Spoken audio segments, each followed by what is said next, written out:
नमस्कार, स्वागत है मेरे चैनल पर और मैं हूं नरेश मित्तल। दोस्तों, आज मुजफ्फरनगर में उत्तर प्रदेश माध्यमिक शिक्षक संघ ने जिला विद्यालय निरीक्षक के कार्यालय पर धरना दिया हुआ है और आज हम इन शिक्षकों से और शिक्षणेतर कर्मचारियों से जानने की कोशिश करेंगे कि वो धरने पर क्यों बैठे हैं और उनकी क्या मांगे हैं। आइए इनसे बात करते हैं और मैं उनसे परिचय लेते हुए आपसे बात करना चाहूँगा।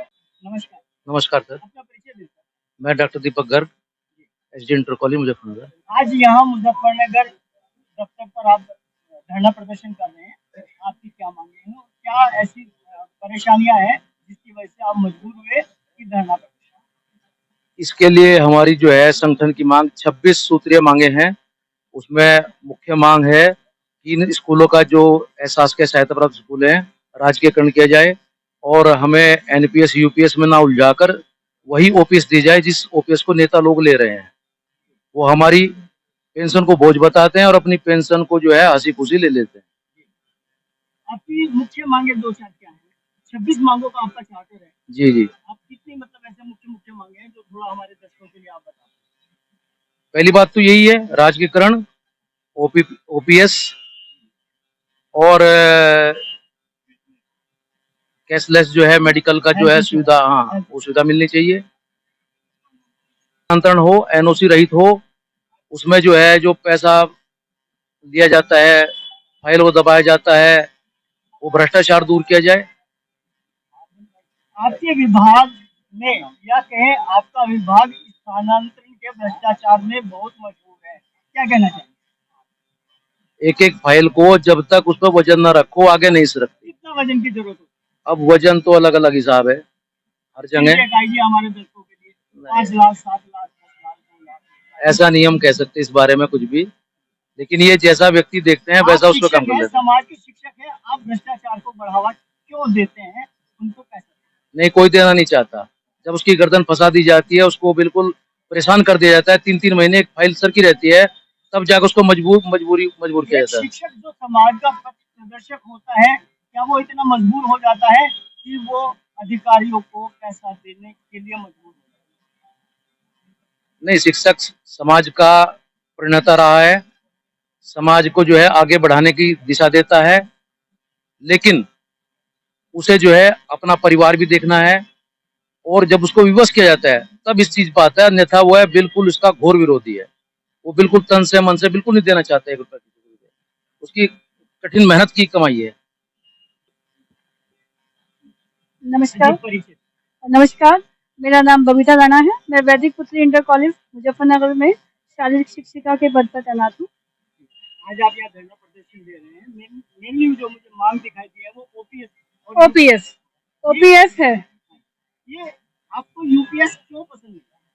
यूपीएस में कुछ क्लॉज इन्होंने ऐसे छोड़े हुए हैं जो स्पष्ट नहीं है कि वो जो आप 10% जो आप लेंगे, कर्मचारियों का जो 10% काटेंगे वो कहाँ जाएगा, वो वापस कर्मचारियों को मिलेगा या किस तरीके से वो देंगे, इसका कोई भी उन्होंने जिक्र नहीं किया है, उसको खाली छोड़ दिया है। यूपीएस में एक कमी आई है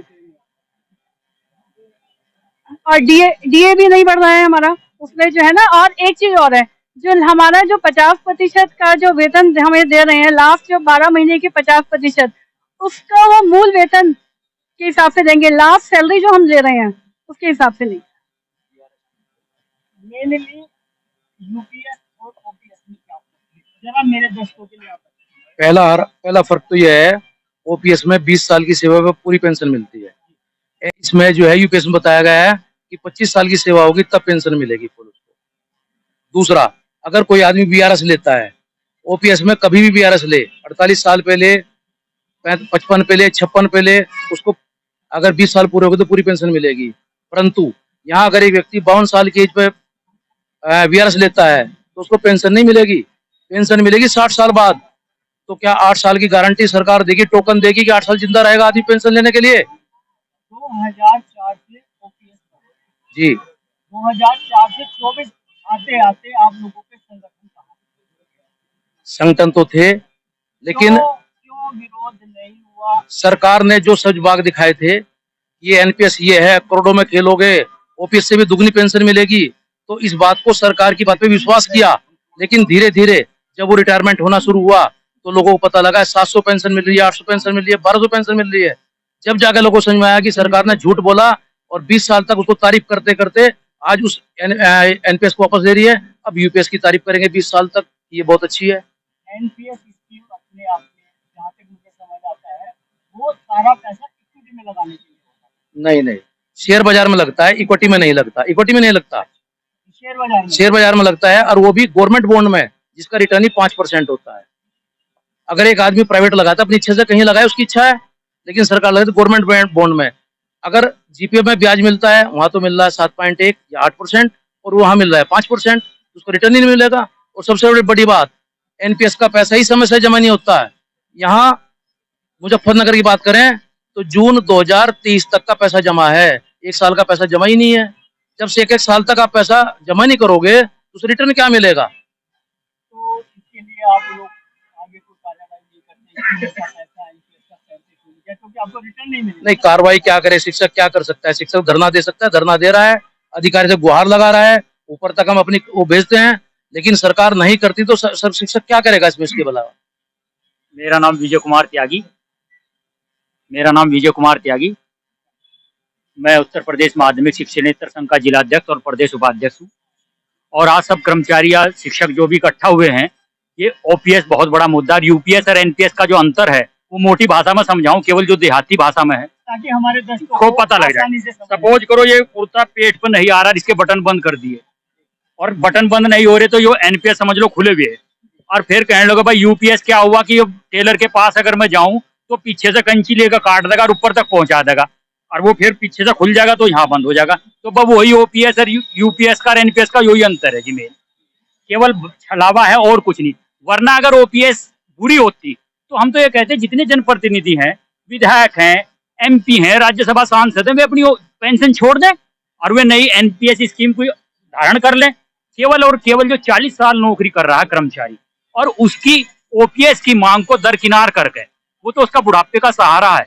आप देखिए ओपीएस के लिए हम संघर्ष कर रहे हैं, हमारे भाइयों को मिले, सरकार ने इस आंदोलन का एक सतत परिणाम जो मिला है सकारात्मक ये मिला है कि हमें क्यों आंदोलन करने के बाद क्या मिला है कि 2005 से पूर्व जो लगे थे और जिनका 28 मार्च 2005 से पूर्व विज्ञापन हुआ था, उत्तर प्रदेश सरकार ने उन्हें पुरानी पेंशन में बहाल किया है। जिनकी नौकरी तो लगी जाकर 2005 में, लेकिन उनके विज्ञापन निकले थे 28/3/2005 से पूर्व, तो उन सबको पुरानी पेंशन दी गई है और उसका शासनादेश भी जारी हो गया है। तो ये एक बहुत बड़ी उपलब्धि है सब शिक्षक और शिक्षणेतर समाज के लिए, और यही चीजें हम मांगों को लेकर यहाँ से धरने पर हैं। और जो जिला स्तर की एनपीएस वाली जो समस्या है उसका भी समाधान डियास स्तर से कराने की कोशिश करेंगे। यही चीजें हैं, इन्हीं को लेकर आज ये कार्यरत हैं, धरने पर बैठे हुए हैं। जिस वक्त ओपीएस को वापस लेने के लिए सरकारें मंथन कर रही थी तो एक बड़ा मुद्दा ये आया था कि सरकारें पेंशन बिल का बोझ उठाने में सक्षम नहीं है। कारण ये है, सरकार ये चाहती है कि पेंशन एक बोझ है। अब आप ये देखिए, पेंशन मिलती बुढ़ापे में, अब तो पेंशन मिलनी नहीं, 60 साल के बाद मिलेगी, इसका मतलब बूढ़ा बोझ हो गया परिवार पर। दूसरी चीज, ये जो विधवा पेंशन, विकलांग पेंशन या जितनी भी वैसी पेंशन है जिनमें ये भ्रष्टाचार करते हैं, आप देखियो कि मुजफ्फरनगर में भी एक भ्रष्टाचार हुआ था विधवा पेंशन में, जो लोग मर चुके थे, 5-5 हजार 4-4 हजार जो मर चुके, और उनकी पेंशन अब तक भी जारी है। उस चीज को नहीं जोड़ते। और एक विधायक है, वो चाहे राज्यसभा का मेंबर हो, लोकसभा का हो, विधान परिषद का हो, चाहे विधानसभा का हो, उसे चारों पेंशन मिलती है। बोझ तो सही मायने में यहाँ जनप्रतिनिधि है, कर्मचारी बोझ नहीं है। पेंशन का जो बोझ झेल नहीं पा रही सरकार, वो अपनी वजह से नहीं झेल पा रही, वरना और राज्यों ने, कांग्रेस गवर्नमेंट ने और लोगों ने पेंशन दी है। और पेंशन अब के चुनाव में आपने देखा होगा बहुत बड़ा मुद्दा था, और आने वाले 27 का चुनाव भी बहुत बड़ा मुद्दा होगा, क्योंकि कर्मचारी पेंशन को ही चाहेगा, ओपीएस के बिना कहीं भी समझौता नहीं होगा।